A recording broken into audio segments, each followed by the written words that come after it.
l'info santé. Bonjour Gérald. Bonjour Samuel, bonjour à Gérald, tous. on vous retrouve à 11h30 pour votre émission Question de santé. Aujourd'hui, vous nous parlez des bienfaits du citron pour notre santé. De quels bienfaits on parle exactement ? Il y a plusieurs choses. D'abord, il y a le petit goût acidulé qu'on connaît tous. Et ce petit goût acidulé, il va stimuler les papilles digestives et c'est excellent pour la digestion. Donc, il y a des vertus digestives favorables du citron. Et puis, il y a deux composés essentiels. Il y a la vitamine C et les flavonoïdes. La vitamine C, il y aurait des effets favorables. Alors, j'emploie le « il y aurait » parce qu'il n'y a pas de médicaments anti-cancer, mais en tout cas, dans la prévention de certains cancers et notamment du tractus digestif, l'œsophage, l'estomac, le côlon, ça pourrait avoir des effets intéressants. Ça ralentit la progression également. Et les flavonoïdes, c'est très bon pour prévenir les maladies cardiovasculaires. Donc voilà, plutôt des choses positives dans le citron. Donc voilà pour le bon. À l'inverse, est-ce qu'il y a des effets secondaires indésirables dont il faut se méfier ? Oui, modéré, parce que bien sûr la consommation, on va pas boire ou manger plusieurs citrons par jour, mais il y a quand même quelques petites choses auxquelles il faut faire attention.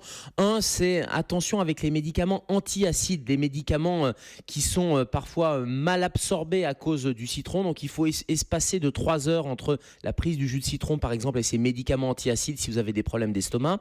Attention justement à ces problèmes d'estomac parce que l'acidité, si vous avez un reflux gastro-œsophagien, une œsophagite, une hernie hiatale, toutes ces brûlures épigastriques quand ça fait un petit peu mal au ventre, attention, le citron risque d'aggraver les choses. Et puis attention aussi avec certains médicaments anticoagulants, mais ça votre pharmacien pourra vous en parler.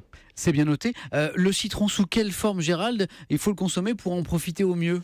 Du jus, du zeste, la pulpe, j'allais dire, peu importe. Ce qui est important, c'est la consommation, mais quand même modérée. C'est-à-dire qu'il faut avoir une consommation 3-4 fois par semaine, éventuellement quotidienne avec un citron, mais guère plus, parce que là vont se révéler ces problèmes d'acidité. Et puis allez, juste un petit truc, mais on en parlera dans Question de santé. Si vous voulez profiter au maximum et extraire le maximum de jus, vous savez, le petit truc, c'est-à-dire qu'on fait rouler le citron avant de le presser. Et là, c'est excellent, mais on en parlera tout à l'heure à 11h30 et tous ces bienfaits pour la santé également. Merci, Dr Kazak. Et alors, Yves Tréhard, Géraldine Vosner qui nous rejoint, était passionné par cette histoire de citron. Yves, ça vous parle le citron ? Ah oui, mais moi je suis plutôt la pomme. Moi je mange la pomme tous les matins. Avec la pomme, vous savez, il ne faut pas la peler. Un citron par jour depuis des années, j'ai pas été malade depuis 10 ans. Voilà, parfait. Et voilà, les bons conseils santé de Géraldine Vosner et de Yves Tréhard. Merci Gérald, on vous retrouve de 11h30 à midi pour Question de santé.